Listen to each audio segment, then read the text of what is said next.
Hello everyone, welcome to स्नीशास coding world.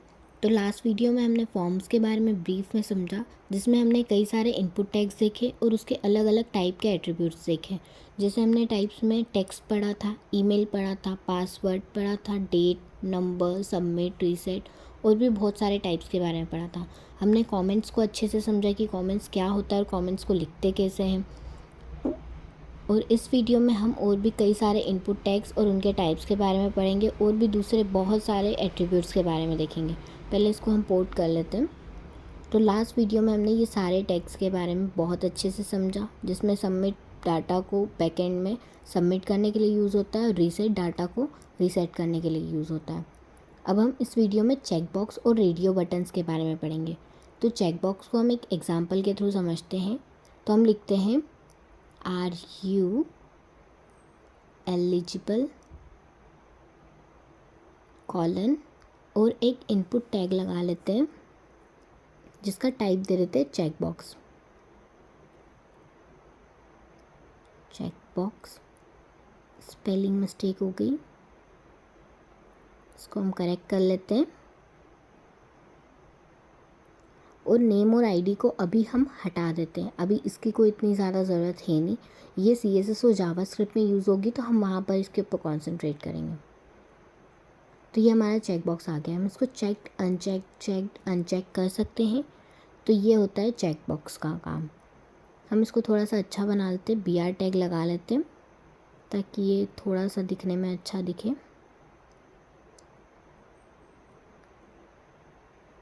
या अभी अच्छा दिख रहा है। जैसे ही हम इसे चेक करेंगे हमारा बैकएंड इसको ग्रैब कर लेगा कि चेक हुआ है या अनचेक हुआ है।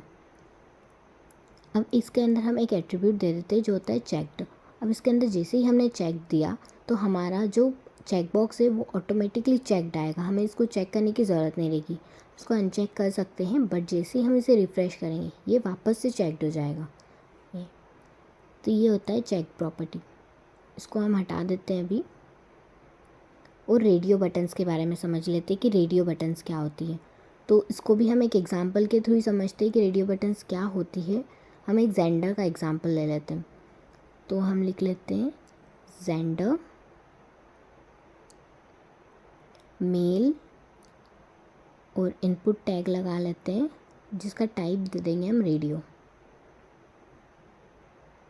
अभी आईडी को हटा लेते हैं। लास्ट वीडियो में हमने आईडी के बारे में भी पढ़ा था, अभी इसको हम हटा लेते हैं और यहाँ पर नेम में लिख देते हैं माई जेंडर। अब इस लाइन को कॉपी कर लेते हैं और पेस्ट कर देते हैं और मेल की जगह पर हम लिख देंगे फीमेल और कुछ भी चेंज नहीं करेंगे। अब इसको हम पोर्ट कर लेते हैं। तो ये हमारे पास एक रेडियो बटन्स आ गई। मीन्स इन दोनों में से हम सिर्फ एक ही कोई सी भी बटन को सिलेक्ट कर सकते हैं। तो ये होती रेडियो बटन्स। ये क्यों हुई है? क्योंकि हमने इस रेडियो बटन में एक नेम एट्रीब्यूट दिया हुआ है जिसकी वैल्यू हमने सेम दे के रखी।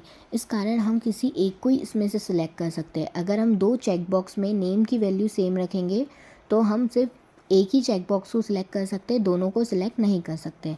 हम इसमें एक BR लगा देते हैं और एक और बार कॉपी पेस्ट करके यहाँ पर अदर लिख देते हैं। तो हमारे पास 3 बटन्स आ जाएगी। अब हम इन तीनों में से कोई एक ही सिलेक्ट कर सकते हैं। क्यों? क्योंकि हमने तीनों को नेम सेम दे के रखा है, इस कारण। तो ये होता है रेडियो बटन्स।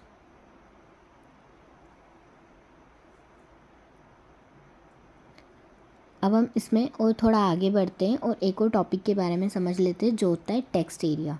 टेक्स्ट एरिया हमने कई सारी वेबसाइट में देखा होगा जहाँ पर हमें राइट अबाउट योरसेल्फ रहता है और वहाँ पर बड़ा सा टेक्स्ट एरिया रहता है। तो वही होता है टेक्स्ट एरिया। अब यहाँ पर हम जैसे ही टेक्स्ट एरिया लिख के एंटर करेंगे हमारे पास ये कोड खुल के आ जाएगा। इसमें हमने नेम में दे दिया माई टेक्स्ट, आईडी को भी हटा लिया और कॉलम्स और रो को हम बाद में समझते हैं। यहाँ पर लिख देते हैं एंटर अबाउट योरसेल्फ और कॉलन लगा देते हैं। इसको पोर्ट कर लेते हैं। तो ये हमारे पास टेक्स्ट एरिया आ गया। बट ये एंटर अबाउट योरसेल्फ बहुत ज़्यादा अगली लग रहा है, तो हम इसको थोड़ा सा सेट कर लेते हैं BR टैग लगा के। इसके बाद BR टैग लगा देते हैं तो हमारा टेक्स्ट एरिया जो रहेगा वो नेक्स्ट लाइन में आ जाएगा। तो हम यहाँ पर BR टैग लगा देते हैं या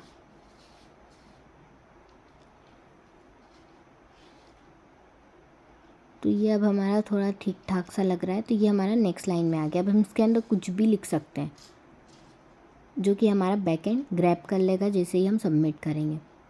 तो ये इसको हम खींच के लंबा चौड़ा किसा भी कर सकते हैं। हम BR टैग लगा के इसको नेक्स्ट लाइन में कर देते हैं। ओह, ये गलत कोड आ गया। BR enter. अब इस टेक्स्ट एरिया में ये कॉलम्स क्या होते हैं? कॉलम्स मतलब कि नंबर ऑफ़ कॉलम्स कितने देना है। 30 दे सकते हैं हम, उससे भी ज़्यादा दे सकते हैं। ये डिफ़ॉल्ट 30 है। और रोज़ कितनी देना है? डिफ़ॉल्ट रोज़ इसमें 10 है। हमने अभी कॉलम्स की वैल्यू 90 कर देते हैं, रोज़ की 100 कर देते हैं। अब देखते हैं हमारा टेक्स्ट एरिया कितना बड़ा आता है। तो हमारे पास ये इतनी सारी रोज़ आ गई है और कॉलम भी बहुत सारे आ गए हैं। तो अभी हम डिफ़ॉल्ट ही रहने देते हैं क्योंकि इतना बड़ा बहुत अगली लगता है। अभी हम इसको हटा के डिफ़ॉल्ट कर देते हैं, मीन्स 90 से इसको कन्वर्ट कर देते हैं 30 में और इसको 10 कर देते हैं। ओके, तो ये होता है हमारा टेक्स्ट एरिया। तो ये हमारी एक लॉगिन पेज या एक पेज बन चुका है जो हम किसी भी वेबसाइट पे डाल सकते हैं। अभी ये बहुत अगली लग रहा है, बट जैसे ही हम इसको CSS के थ्रू स्टाइल करेंगे ये पेज हमारा बहुत अच्छा दिखने वाला है। बस आप बने रहिएगा मेरे साथ इस सीरीज़ में। हम एक और एट्रीब्यूट के बारे में पढ़ लेते हैं जो होता है रिक्वायर्ड। हम एक बार ट्राई करते हैं रिक्वायर्ड लिखने से होता क्या है। रिक्वायर्ड लिख दिया, अब इसको गो लाइव कर देते हैं। अब हम कुछ भी नहीं लिखते, उसको सबमिट करते हैं। तो जैसे ही सबमिट करा वहाँ पर नेम में आ रहा है please fill out this field. मतलब कि हमने वहाँ पर एक रिक्वायर्ड एट्रीब्यूट दे के रखा है। रिक्वायर्ड का मतलब होता है कि अगर वहाँ पर हमने रिक्वायर्ड दे रखा है तो उस फील्ड को फिल करोगे तभी आपका फॉर्म सबमिट होगा, वरना आपका फॉर्म सबमिट नहीं होगा। हमने रिक्वायर्ड हटाया, उसके बाद सबमिट करा तो वो हो चुका है। तो रिक्वायर्ड का काम यही रहता है कि फील्ड को कंप्लीट करना ज़रूरी है। अब हम इसमें भी रिक्वायर्ड दे देते हैं, नेम में भी, और सेम ईमेल में भी रिक्वायर्ड को कॉपी पेस्ट कर देते हैं।